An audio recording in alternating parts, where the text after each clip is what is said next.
Hello and welcome to all views. मैं रंजीत सिंह आपका स्वागत करता हूं। दोस्तों, खबर निकल के आ रही है पाकिस्तान से कि जो भारत की हाई कमीशन है पाकिस्तान में, वहां से 2 ऑफिशियल्स गायब हैं। तो क्या है खबर, पूरी तरह से इस वीडियो में समझेंगे हम लोग। ठीक है, क्या कारण हो सकते हैं, क्या रीजंस हैं, किस तरह से 2 लोग गायब हुए, कब हुए, उसकी वजह क्या है, उसकी हिस्ट्री क्या है, तो सब कुछ जानेंगे इस वीडियो में। अगर आपने चैनल को अभी तक सब्सक्राइब नहीं किया है तो प्लीज़ चैनल को सब्सक्राइब कर लीजिए और मेरे साथ बने रहिएगा इस वीडियो में लास्ट तक। तो देखिए दोस्तों, जो खबर निकल के आ रही है कि ये आउटलुक का एक न्यूज़ है कि 2 वीक्स आफ्टर दिल्ली रिपोर्ट्स पाक spice Indian diplomatic staff goes missing in Islamabad. Basically 2 हफ्ते पहले आपको पता होगा शायद कि 2 पाकिस्तानी लोगों को पकड़ा गया था स्पाई के चार्जेस में और उन्हें देश अपने भेज दिया गया था। और उसके बाद ये एक्सपेक्ट किया जा रहा था कि पाकिस्तान भी कुछ रिएक्शन करेगा, कुछ ना कुछ करेगा। और जिसके बाद ये खबर निकल के आ रही है कि 2 लोग जो इंडियन ऑफिशियल्स हैं पाकिस्तान के हाई कमीशन में, वो लोग गायब हैं। तो देखते हैं पूरी तरह से। ये देखिए, जो है अबीद और ताहिर खान, ये 2 इंसान हैं जिनको 31 मई के दिन भारत में दिल्ली में बेसिकली पकड़ा गया था इन्हें स्पाई के चार्जेज में। ये लोग क्या था कि एक आदमी के पास, एक सिक्योरिटी जो मिलिट्री में काम करने वाला आदमी था, उसके पास बिजनेसमैन की तरह जाकर के डील कर रहे थे ये लोग और कुछ इन्फॉर्मेशन ले रहे थे। जब पुलिस ने पकड़ा तो उन लोगों ने झूठे आधार कार्ड दिखाए वगैरह वगैरह, और बाद में फिर एक्सेप्ट किया कि हाँ, वो लोग कुछ इलीगल काम कर रहे थे, वो लोग स्पाइंग कर रहे थे। बेसिकली वो दोनों पाकिस्तान के हाई कमीशन में काम करते थे, वो हाई कमीशन के वीज़ा डिपार्टमेंट में काम करने वाले थे वो लोग।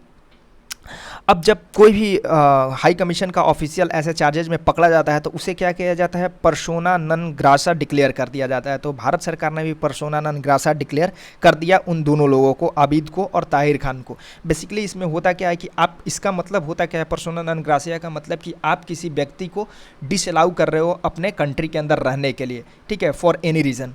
ठीक है, अब आपसे बोल रहे हैं कि आप within 24 hours now you have to leave my country and you have to go back to your country, this is what it is persona non grata. तो ये डिक्लेयर कर दिया गया इन दोनों लोगों को, जिसके वजह से इन दोनों को वापस जाना पड़ा। और ये जो होता है बेसिकली, इसे कहते हैं हम लोग दोस्तों डिप्लोमेटिक ह्यूमैनिटी। ये डिप्लोमेटिक ह्यूमैनिटी थी जिसके वजह से इन दोनों लोगों को वापस भेज दिया गया। अदरवाइज इन दोनों लोगों के ऊपर ऑफिशियल सीक्रेट एक्ट्स के तहत, ठीक है, केस होता और फिर इनके ऊपर केस चलता भारत में ही। अभी ये चीज़ जब हुआ 31 मई को, तो भारत ऐसा एक्सपेक्ट कर ही रहा था कि पाकिस्तान ऐसा फिर कुछ करेगा, रिएक्शन में कुछ इसी तरह की करने वाला है। ऐसा क्यों हुआ दोस्तों, इस तरह से क्यों स्पेकुलेशंस थे, क्यों भारत एक्सपेक्ट कर ही रहा था कि वो कुछ ना कुछ करेगा? क्योंकि 2016 में ऐसी हरकत हो चुकी है। 2016 में हुआ क्या दोस्तों कि पाकिस्तान के एक ऐसे ही स्पाई महमूद अख्तर को पकड़ा गया भारत में और उन्हें भी पर्सोना नन ग्रासिया के तहत 24 घंटे के अंदर उन्हें भी वापस भेज दिया गया। जिसके बाद पाकिस्तान ने फिर क्या किया, फिर नेक्स्ट 24 आवर्स के अंदर इसी तरह से एक इंडियन ऑफिशियल सुरजीत सिंह थे, उनके ऊपर इसी तरह के स्पाई के चार्जेस लगाए कि वो पाकिस्तान में पाकिस्तान के खिलाफ स्पाई कर रहा है और इंडिया को इन्फॉर्मेशन दे रहा है। ठीक है, वो इंडियन ऑफिशियल तो है, हाई कमिश्नर में काम तो करता है, पर वो स्पाई है।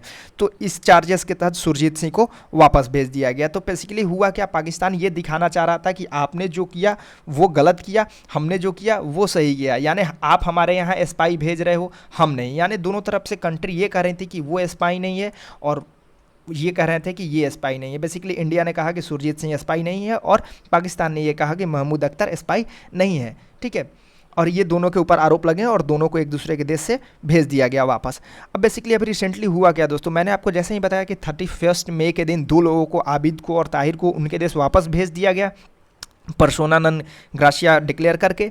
तो पाकिस्तान ताक में था और उसके वजह से वो क्या कर रहा था कि जो हमारे पाकिस्तान के हाई कमिश्नर में चार्ज डे अफेयर्स है, Gaurav Ahluwalia. Charge day affairs एक फ्रेंच शब्द है, ठीक है, जिसका मतलब ये होता है दोस्तों कि जो हाई कमिश्नर होता है उसके एब्सेंस में जो ऑफिस संभालता है हाई कमीशन का, वो होता है चार्ज डे अफेयर्स। तो हमारे वहाँ पे अभी बेसिकली पाकिस्तान में कोई हाई कमिश्नर वहाँ है नहीं। बेसिकली हुआ क्या दोस्तों, मैं आपको बता दूँ कि जो पाकिस्तान में हमारे हाई कमिश्नर थे वो अजय बिसारिया जी हुआ करते थे वहाँ थोड़े दिन तक, और अभी भी कोई नया वहाँ नहीं गया है। तो अजय बिसारिया ही थे, ठीक है। वो 2019 में अगस्त में वापस आ गए थे भारत। पाकिस्तान ने बेसिकली उन्हें वापस भेज दिया था भारत, क्योंकि इंडिया और पाकिस्तान के डिप्लोमेटिक रिलेशनशिप्स डाउनग्रेड हो गए थे।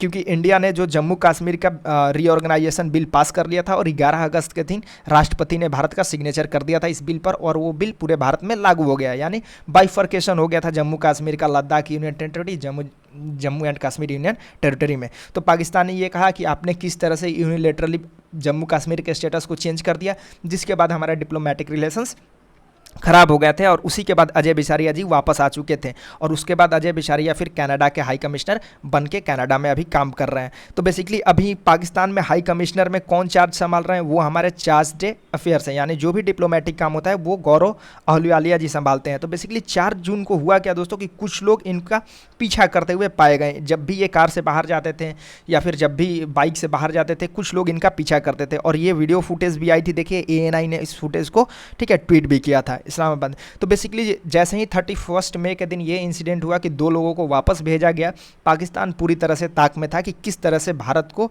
जवाब दिया जाए और उलट के रिएक्शन दिया जाए। तो गौरव अहलुवालिया जी को काफ़ी उनको चेज़ किया गया टाइम टू टाइम। और अब रिसेंटली ये खबर निकल के आ रही है कि 2 CISF के पर्सनल जो वहाँ पे हाई कमिश्नर में CISF के लोग थे, ड्राइवर हुआ करते थे वहाँ पे गाड़ी में, ठीक है। तो ये 2 लोग अपनी गाड़ी लेकर के बाहर निकले हुए थे, एक ही गाड़ी में 2 लोग, 2 ड्राइवर थे CISF के, ये 2 लोग बाहर निकले हुए थे और ये दोनों आज सुबह मतलब 15 जून को सुबह 8 साढ़े 8 बजे से गायब पाए जा रहे हैं। तो बेसिकली यही खबर थी। आप समझ पाए होंगे किस तरह से पाकिस्तान ने रिएक्ट किया है, किस तरह से पाकिस्तान ने उस बेइज्जती को नहीं झेल पाया और किस तरह से वो फिर से उल्टे डिसीजंस ले रहा है, उल्टे काम कर रहा है। और अभी देखने वाली बात होगी कि किस तरह के चार्जेस में इन 2 लोगों को फंसाया जाता है। अभी तक तो सिर्फ ये 2 लोग गायब हैं, कुछ भी रिपोर्ट्स इसके सामने नहीं आई है। जब भी कुछ इसके ऊपर अपडेट आता है मैं आपको ज़रूर अपडेट देता रहूँगा इस चैनल पर। अगर आपने अभी तक चैनल को सब्सक्राइब नहीं किया है तो प्लीज़ चैनल को सब्सक्राइब कर लीजिए। Till then tata bye bye, thank you so much.